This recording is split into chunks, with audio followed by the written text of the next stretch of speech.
Alam mo, ngayon kasi maraming sumisita kay Bato. Halimbawa na itong isang representante, baguhan po ito eh. Actually, nanalo ito dahil sa nagtitrending sa TikTok ito dahil dun sa kanyang panawagan tungkol sa manggagawa. Okay? Tungkol sa mga... Tama naman siya. Ako, in some areas, okay itong tao na to. Para sa akin kasi pinaglalaban niya yung provincial rate. Ako, ganun din ako. Gusto ko din yun. Dapat talagang pare-pareho ng rate para talagang yung mga tao ay hindi na pumupunta sa Metro Manila para magtrabaho. Tama siya dyan. Ang problema ko dito, misled itong tao na ito pagdating sa politika.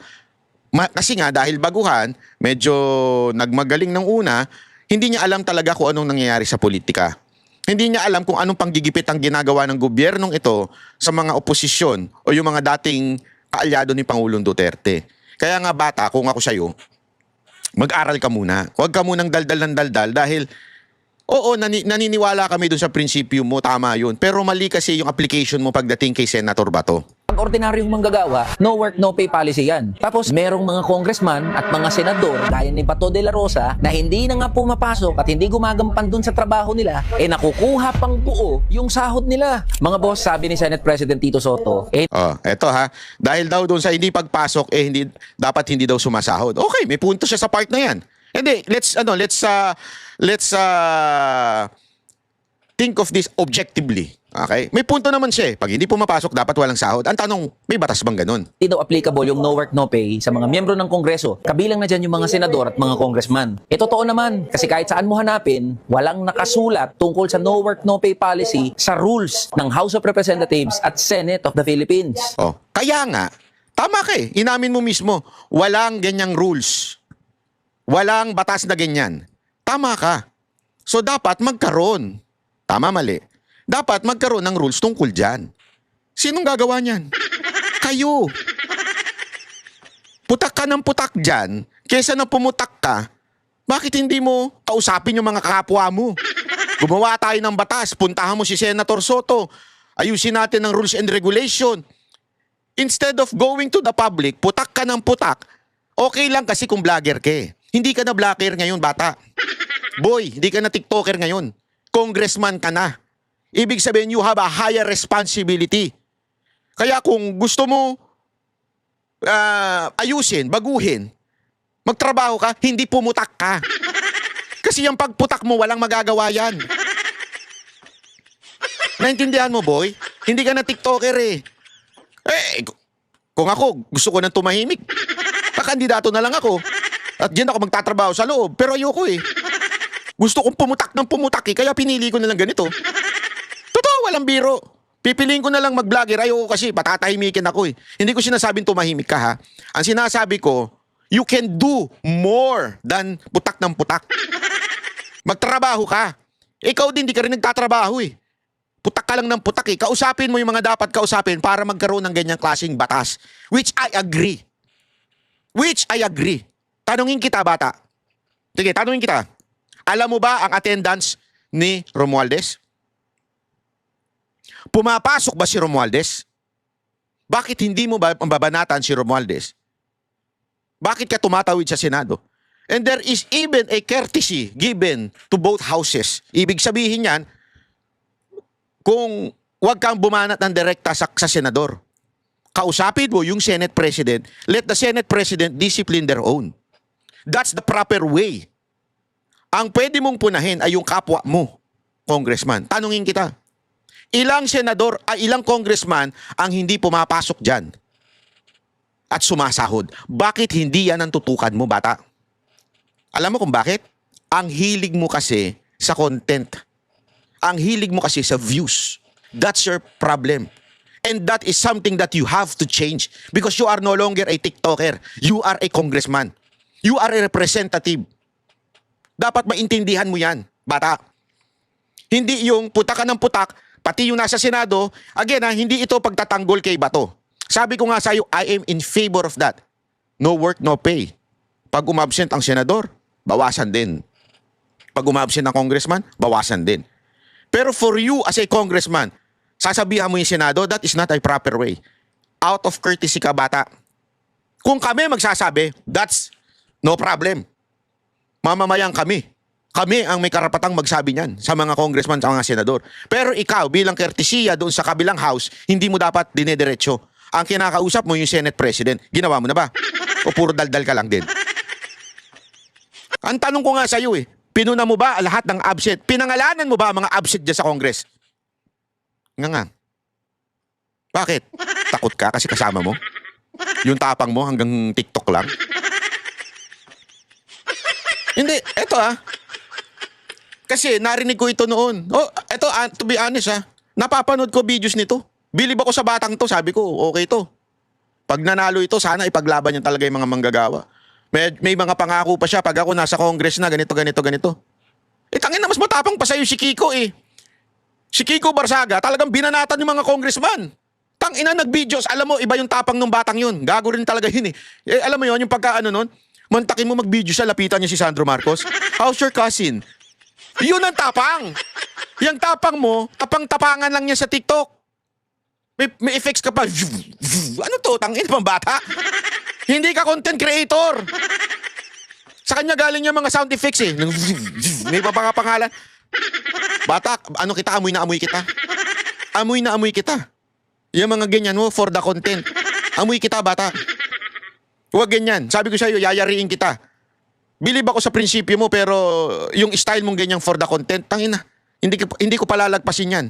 Sabi ko sa'yo, Pero di ba dapat di na issue yan bilang mga halal na opisyal? Keso senador ka o congressman, dapat automatic na pumapasok ka. Oo bakit si Bato lang ang binanggit mo? Lupa nagpapasahod sa iyo mga manggagawa Tama at naman siya ordinaryong dyan. Pilipino. Tama siya dyan. Isipin natin itong mga boss Pag ordinaryong manggagawa, no work, no pay policy yan. May bagyo o wala, may special holiday o wala, inaasahan na papasok at papasok yan. Dahil pag di siya pumasok, wala siyang kikitain. Tapos anong mababalitaan natin? Merong mga congressman at mga senador gaya ni Bato de la Rosa, hindi niya na nagagampanan yung trabaho niya. Tingnan mo.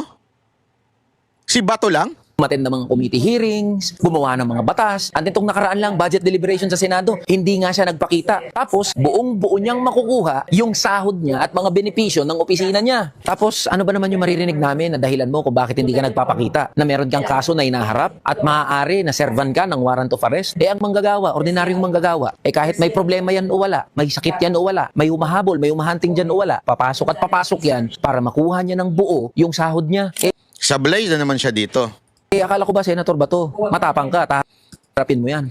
Ito dito kasi sablay ito Ikinumpare niya sa ordinaryong Pilipino yung kaso ni Bato. Sa ordinaryong Pilipino, hindi naman ICC kumaso sa kanya. Ang kalaban niya, hindi naman po politika. Ang kalaban niya ay dahil may ginawa talaga siyang mali. O inaakusahan siyang gumawa ng mali. At as a matter of fact, there is such thing as due process. Doon sa ginawa niyang mali. Bibigyan siya ng kapagkakataon sumagot ng counter affidavit. May mga sistema yan, questionin niya ang legality o yung venue. There are a lot of ways to do it. In other words, there's such thing as due process. Pero kay Bato, walang due process. Bakit? Kung nasabi yan. Yan ang ginawa nila kay Pangulong Duterte, na which I do not know kung alam mo ba ang details o hindi. Malamang sa malamang, iba ang nafi-feed sa'yo. Kasi may pagka-Gen Z ka. Pero alam mo na illegal ang ginawa kay Pangulong Duterte. That's extrajudicial kidnapping ang ginawa sa kanya. O extrajudicial, ang tawag doon? Extradition. Bakit? Our extradition laws says, pag hinuli, may pagkakataon pa siyang sumagot sa husgado. Pagkahuli, pwede silang bigyan ng bail for the meantime habang sinasagot yung kaso. That's the process of extrajudicial, which is confirmed by the Supreme Court. Ewan ko kung alam mo yan, bata. O nagtatanga-tangahan ka lang. O talagang sadyang tanga ka dyan. Yan ang issue doon. Ginawa na nila yan kay Pangulong Duterte. They did not give him the chance to answer in our local courts, which confirmed by the Supreme Court that it has to pass due process. Hindi ginawa kay Pangulong Duterte. Presidente yun dati. Same ICC warrant ang ibibigay kay Bato. So ibig sabihin nun, what they did before, pwede nilang gawin din ngayon. Even if sabihin pa nila there is already a Supreme Court decision or memo, pwede pa rin nilang gawin ngayon niya kasi sila ang batas ngayong araw na itong panahon na ito. Alam mo ba yan, bata? O nagtatanga-tangahan ka o tanga ka talaga? Di ba? Tingnan mo na maigi. Yung issue kay Bato is political. Yung comparison mo, sablay. Yung analogy mo, sablay. Kasi di naman ICC yun eh. Iba ang ICC issue at itong mga local, sabihin na nating local na criminal na inaccuse sa kanila, iba yun. Ito, politikang politika. Hindi mo alam? Huwag ka na kasi sumausaw sa politika. Ipaglaban mo na lang yung mga manggagawa. Halatang halata ka bata eh. Don't tell me, kinain ka na rin ng sistema sa kamera. Don't tell me, nabibigyan ka na rin ng blessings dyan. Kasi uso bigayan ng blessings dyan eh. Baka naman nabigyan ka na rin dyan. Tanong ko lang, magkano ba bigayan? Maging congressman nga ako. Oh, ito to. Pangatlo, yung sinasabi mong tapang-tapangan. Akala ko ba tapang-tapangan ka? Oh, hindi ka natatakot. Alam mo, ang totoong matapang, hindi yung lusob na lusob. Hindi ganun ang tunay na katapangan. Ang tunay na matapang, may utak, gumagamit ng utak, hindi yung lusob na lusob. Na alam mong wala kang laban dyan, lulusubin mo. Alam mong wala kang baril, dahil matapang ako, lalaban ako sa NPA. Ano dala mo? Yantok. Hindi katapangan na tawag yan, katangahan yun.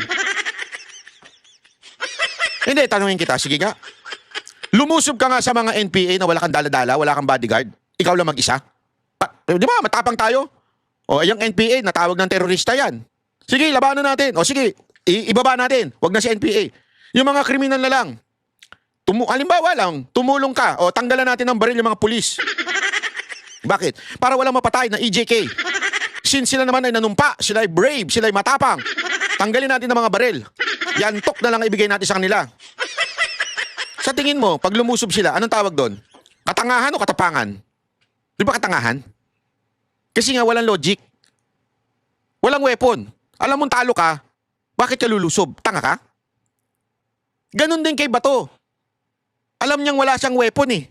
Alam niyang itong gobyerno na ito ay mapang-abuso. Alam niya itong gobyerno na ito, tinarantado na yung dating presidente.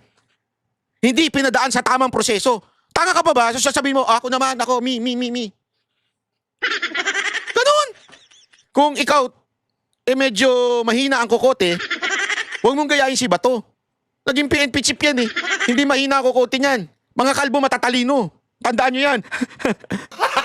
Gago! Kaming mga kalbo, matatalino talaga yan. Kaya nga kami na kalbo, bakit? Overwork yung utak namin. Gago! Kaya nagkalagis-lagis yung buhok namin. Di ba? Kaya itong batan to, marami pa tong bigas na kakainin eh. Pero lutuin mo ha. Baka mamaya kainin mo, ano ka. Wala ko ba bring it on at hindi ka natatakot sa kung ano man yung kaso na isasampa o maaaring warrant of arrest na ihain. Alam mo, ito nga eh, sabi nung kanyang abogado na si Atty. Torion, bigyan siya ng assurance na didinggin ang kaso muna dito sa Philippine Court bago siya ipadala doon. Haharap siya. Ganyan din naman si Pangulong Duterte, Philippine Court, let it be, Philippine Court. Hindi dayuhan. Tangina, sinong gago na alam mo dadaling ka sa Amerika tuloy, sa Europa, sa Netherlands, na wala kang kalaban-laban, na hindi ka pwede mag-appeal, ang gastos ng abogado, papayag ka? Tanga ka ba? Ikaw, tanga ka? Tatanong lang ako. Laban sa'yo. Hindi ba unethical na yung mga kagaya mong senador? Pati na rin yung mga congressman na hindi nagpapakita, hindi po Ba't di ka magpangalan? Si Romualdez, pumapasok? Patunayan mo na hindi ka political. Patunayan mo na hindi ka nabibigyan diyan sa kamera. Kaya ako nagtatanong lang ako, hindi kita pinagbibintangan na nabibigyan ka. Pero alam naman natin, bali-balita sa kamera, matindi yung blessings diyan. Patunayan mo o prove to us. Hindi, baka sabihin niyo ba, hindi, ikaw nag-accuse. Wala, hindi ako nag-accuse. Baka sabihin niya kasi ikaw nag-accuse, ikaw magpatunay. Hindi ako nag-accuse, bata. Yang akusasyon na yan, alam na nahuya na hindi lamang po ako nagsabi niyan, pati yung mga congressman na nagsabi na pumirma sa impeachment ay nakatanggap. Hindi ho ako congressman nagsabi nung kapwa nila nagsabi nun. So lahat ng sumusunod sa kwento ng pamamahala ng Kamara ay nakakatanggap ng blessing. Sige nga, kung talagang totoo yan sinasabi mong mga manggagawa mo, kasi gamit na yung manggagawa mo eh. Gamit na gamit mo na. Nanalo ka na nga eh, gamit na gamit mo sila eh. Di ba? Punahin mo nga si Romualdez. Kasi balita ko, hindi naman daw pumapasok yan dyan eh. Balita ko lang. Oh, unless, mapatunayan mo sa akin pumapasok si Romualdez. Papatunayan mo sa taong bayan na pumapasok si Romualdez.